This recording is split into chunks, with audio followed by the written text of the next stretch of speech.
2025-26 অর্থ বছরে স্মরণকালে সবচেয়ে বেশি বরাদ্দ বেড়েছে ক্রীড়া খাতে।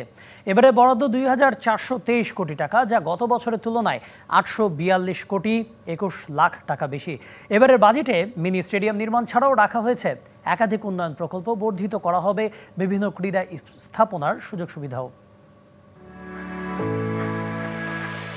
পরিবর্তিত রাজনৈতিক পরিস্থিতিতে বড় ধাক্কা লেগেছিল দেশের ক্রীড়াঙ্গনে। একাধিক ক্রীড়া ফেডারেশনের নেতৃত্বে বদল, জেলা ও বিভাগীয় পর্যায়ে ক্রীড়া পরিষদ ও বিভিন্ন সংস্থায় এসেছে আমূল পরিবর্তন। এবার বড় পরিবর্তন এলো ক্রীড়া বাজেটেও, এবং সেটা হতে যাচ্ছে ইতিবাচক।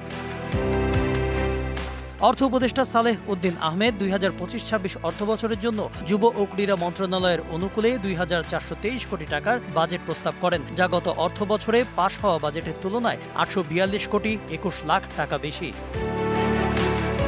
এবারের প্রস্তাবিত বাজেটে উন্নয়ন খাতে 1440 কোটি 37 লাখ এবং পরিচালন খাতে 982 কোটি 63 লাখ টাকা ব্যয় প্রস্তাব করা হয়েছে। 2024-25 অর্থ বছরের বাজেটে 627 কোটি 95 লাখ টাকা উন্নয়ন খাতে এবং পরিচালন খাতে। নগদ পেমেন্টে 500 টাকা পর্যন্ত ক্যাশব্যাক আর লেনদেনে প্রতিদিন ডিপ ফ্রিজ এবং ঘন্টায় ঘন্টায় এসি টিভি সহ দারুণ সব গিফট। 952 কোটি 83 লাখ 37 হাজার টাকা পাশ হয়েছিল। সংশোধিত বাজেটে ক্রীড়া ও যুব মন্ত্রণালয় পেয়েছিল 1580 কোটি 78 লাখ 37 হাজার টাকা।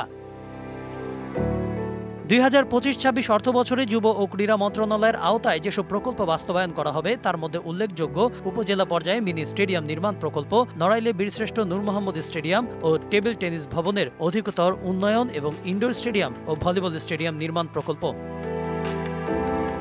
এছাড়া বিকেএসপির প্রশিক্ষণ সুবিধাদির আধুনিকায়নের প্রকল্প রয়েছে।